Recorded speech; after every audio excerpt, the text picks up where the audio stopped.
आपका समय देने के लिए बहुत बहुत शुक्रिया सर। स्वागत है। नमस्कार। मैं यहाँ पे एक मीडिया पर्सन से ज़्यादा मैं इसलिए आई हूँ ताकि मेरे जैसे जो यूथ है वो जानते हैं कि कश्मीर में क्या क्या चीज़ें चल रही हैं, पूरे भारत में क्या क्या चीज़ें चल रही हैं, मगर उनकी वजह क्या है, उसके बारे में उन्हें अपना ओपिनियन क्या बनाना चाहिए और उसके बारे में कितना जानना चाहिए, कैसे जानना चाहिए, वो उन्हें नहीं पता है। तो सबसे पहले मैं शुरुआत करूँगी हिस्ट्री के कॉन्टेक्स्ट में। कश्मीरी होने का मतलब क्या था? पुराने वक्त से, आज की छोड़िए, आज के हालात यहाँ बहुत अलग है। उस वक्त एक्सोडस से पहले या इंडिपेंडेंस से पहले जब वहाँ का कल्चर काफ़ी हरा भरा था, डाइवर्सिटी थी, तो उस वक्त कश्मीरी होने का मतलब क्या था? देखिए, कश्मीरी एक पहचान का सूचक है जी। और उस पहचान के बहुत से आयाम हैं। जी। भाषा एक आयाम है, संस्कृति एक आयाम है, कला एक आयाम है, साहित्य एक आयाम है, आस्था एक आयाम है, इतिहास और इतिहास का बोध एक आयाम है। इतिहास के भीतर हमारे पूर्वज वो एक आयाम है, उनकी संस्कृति, उनकी ज्ञान परंपरा एक आयाम है, उनका उस संस्कृति के निर्माण में योगदान एक बहुत बड़ा आयाम है। उसके वैशिष्ट्य को आप एक आयाम समझ सकते हैं, वो विशेषता जो विश्व भर में नहीं दिखाई पड़ती। तो कश्मीरी होने का अर्थ आपको तहों में मिलेगा, एक एक तह उठाते जाएंगे। वहाँ की प्रकृति में उसका एक आयाम, वहाँ की जलवायु में उसका, वहाँ के खान पान में, वहाँ की वेशभूषा में, वहाँ के संगीत में। तो कश्मीरी होने का अर्थ बहुत से पहलुओं में, बहुत सी परतों में, बहुत सी घटनाओं में, बहुत से अनुभवों में और बहुत सी अनुभूतियों में और उसकी अभिव्यक्तियों में है।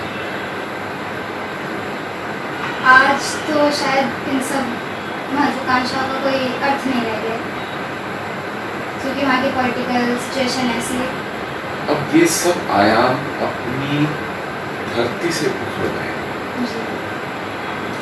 जिस भूमि पर ये बीज की तरह गए, अंकुर की तरह फूटे और एक बड़े वट वृक्ष की तरह विकसित हुए, उस भूमि से वो उखाड़ फेंके गए।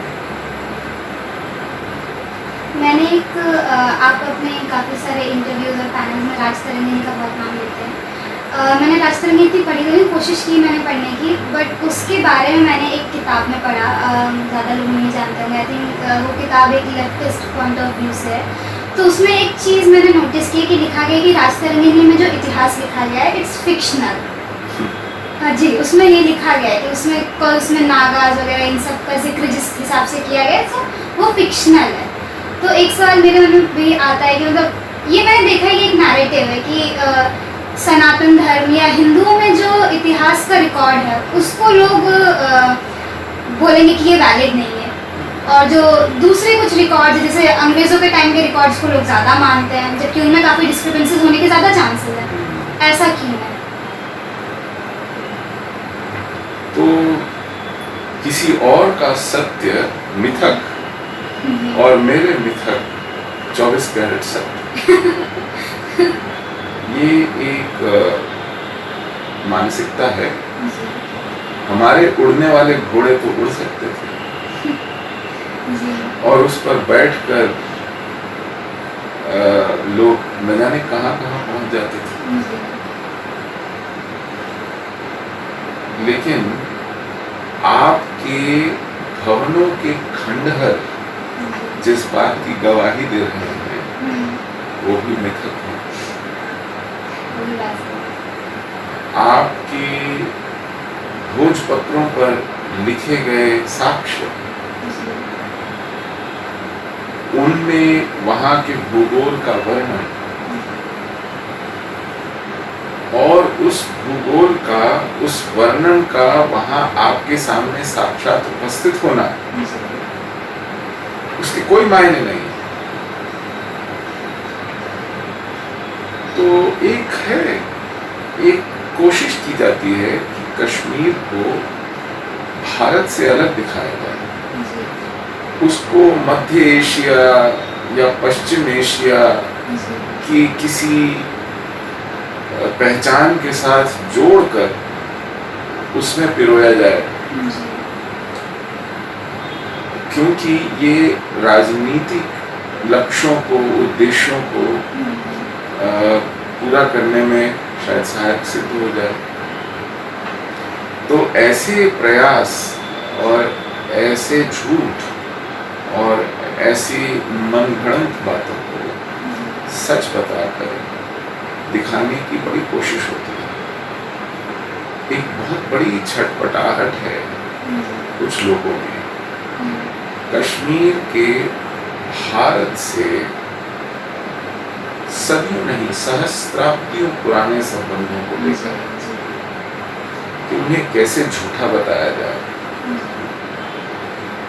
और कैसे कश्मीर को धकेल कर भारत से दूर किसी फारसी, अरब, मध्य एशियाई, तुर्की संस्कृति के बीच लाकर बिठा दिया जाए। मैंने पढ़ा है कि मतलब कश्मीर के राजतरंगिनी में भी ये लिखा हुआ है कि कश्मीर में जो आज वैली है वो पहले किसी समय पे लेक हुआ करती थी। अब लोग ये कहते हैं कि मतलब वो अलग है, मगर वैसा ही डिस्क्रिप्शन कि लेक से वो वैली कैसे बनी, सेम वही डिस्क्रिप्शन चाइना के कुछ हिस्टोरिकल रिकॉर्ड्स में मिलता है। थोड़े नाम वगैरह सब अलग हैं, मगर बेसिक कहा जाए तो सेम वही है। अब लोग इस बात को भी झुठलाना चाहते हैं तो मुझे समझ नहीं आता कि कश्मीर दो ही कंट्री में एक ही कहानी, नाम बस अलग है, उससे मिलती है, कॉन्सेप्ट तो वही है। आप अगर उन कहानियों को छोड़ भी दें, जी वहाँ पर जैविक प्रमाण है, जी वहाँ की शिलाओं में इसके प्रमाण जी है कि ये जलमग्न था। जी उसका नाम सतीसर हमारे नीलमत पुराण में। जी सतीसर सती सरोवर का लघु रूप और यह सतीसर एक बहुत बड़ी पर्वतीय झील की तरह सरोवर जैसा होता है। वहाँ जिन जीवाश्मों के अवशेष मिले हैं, वहाँ की चट्टानों पर, शिलाओं पर इसके साक्ष्य मिले हैं कि यह स्थान सदियों सहस्राब्दियों तक जलमग्न था। उसके साक्ष्य मिले हैं। जियोलॉजिस्ट जो हैं, जिन्होंने कश्मीर की पर्वतमालाओं को छाना है, खंगारा है, वो कहते हैं कि ये क्षेत्र जलमग्न है। आज के वक्त में आंखें फोड़ लेंगे लेकिन सच नहीं देखेंगे। नहीं करते लोग, मैंने ये बहुत देखा है। मैं ये तो नहीं कहूँगी कि मेरे अपने जो दोस्त हैं या जो मेरे साथ पढ़ते हैं वो लोग, मगर मैंने ना लोगों के अंदर इच्छा शक्ति नहीं देखी है कि कुछ जानना है उनको। एक ड्राइव जिसे कहते हैं ना, वो लोगों में कम होती जा रही है।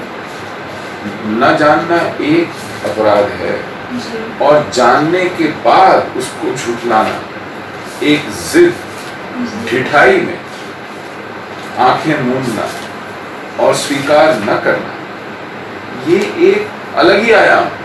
यही चीज़ मैंने आपके टैग टीवी पे एक पैनल में थे आप, उसमें देखा था मैंने। मैं उन सर का नाम भूल गई, मगर वो जिस हिसाब से चीज़ें डिनाई कर रहे थे तो वो मुझे हंसी आ गई इस बात पे। खैर ये तो बात रही हिस्ट्री की। विवेक अग्निहोत्री जी हैं, वो एक पैनल पे थे, अर्थ कोई समारोह था वहाँ पे, तो उन्होंने वहाँ के कल्चर की बात की, कहा कि मतलब एक्सोडस के बाद वगैरह का जो भी रहा है, अब वहाँ पे कल्चर इतना ज़्यादा फ्लॉरिश नहीं होता है, वहाँ से अच्छा लिटरेचर नहीं आ रहा है, वहाँ का संगीत ख़त्म हो गया है। लोग क्यों नहीं जानते हैं? उनके वहाँ पे भी उनके अपने कल्चर से भी रिलेटेड, मैं कहूँगी जो वहाँ जो मुस्लिम रह गए उनसे उनके कल्चर के रिलेटेड भी चीज़ें रही होंगी, और डाइवर्स कंट्रीज में तो ये सब चीज़ें हमेशा से मर्ज रही हैं। देखिए, मानसिकता में जब विकार आ जाते हैं, जी बीमारियां घर कर लेती हैं, जी तो वहाँ बहुत सी चीज़ों की गुंजाइश नहीं रहती। अब यदि मानसिकता में कला के लिए स्थान न हो, गायन के लिए हतोत्साहित किया जाता है, नृत्य के लिए, वादन के लिए वर्जनाएं हों, पाबंदियां हम्म, कि इसकी मनाही है, गाने की मनाही है, हम्म, बजाने की मनाही है, हम्म, नाचने की मनाही है, तो संस्कृति कैसे मिलेगी? चित्रांकन की मनाही है, मूर्ति नहीं बना सकते, चित्र नहीं बना सकते, वाद्य नहीं बना सकते, गा बजा नहीं सकते, नाच नहीं सकते। ये तो कल्चर का वो हिस्सा है जो ये इंसान का अपना नेचर है कि उसको अपने पीछे कुछ छोड़ना है, भाव ये की करना है। अभिव्यक्ति है, जी मन का रंजन है, जी और प्रकृति और कला का उत्सव है। आप उस उत्सव की अभिव्यक्ति कैसे करेंगे? एक इंसान नाच गाकर, चित्र बनाकर, मूर्ति बनाकर, भवन बनाकर, गाकर, जी बजाकर उत्सव नहीं मनाएगा, खुशी व्यक्त नहीं करेगा, तो आप उसकी अभिव्यक्ति पर गला घोंट देंगे, उसका हाथ बांध देंगे, जी और फिर चाहेंगे कि संस्कृति नाम की कोई चीज बच जाए। आप उसके लिखने पढ़ने पर, उसके सोचने पर पाबंदियां लगा देंगे, आप उससे प्रश्न पूछने की आजादी छीन लेंगे, जिज्ञासा व्यक्त नहीं कर पाएगा, फांसी दे दी जाएगी अगर वो कोई प्रश्न पूछे कि ऐसा कैसे हुआ। मान लिया जाएगा कि शायद वो संदेह कर रहा है, शायद उसका ईमान नहीं रहा। जब प्रश्न पूछने पर पाबंदियां हो, जब जिज्ञासा व्यक्त करने पर दंड दिया जाना लगे, जब सोचने समझने को संकुचित कर दिया जाए और अभिव्यक्ति पर पहरे बिठा दिए जाए कि ये संभव है और ये असंभव है, इसकी अनुमति है और उसकी अनुमति नहीं है, तो मानव विकास संभव कैसे है? ये मेरा अपना मतलब मैं भी अपने आप से ये मानती हूँ कि जो इंसान सेंसिटिव होता है, जो अपने इमोशन से जुड़ा होता है, इनसे भावनाओं से ज़्यादा जुड़ा रहता है, उसमें चीज़ें समझने की इच्छा शक्ति और समझ ज़्यादा होगी। आप किसी इंसान को एकदम स्ट्रिक्ट रिजिड बना देंगे तो वो तो पत्थर ही बन जाएगा, उसके अंदर रहेगा ही क्या? आप ईमान की बात करें, उसके अंदर इंसानियत ही नहीं रहेगी, ज़िंदगी ही नहीं रहेगी, तो ईमान तो अलग सी बात है। जी।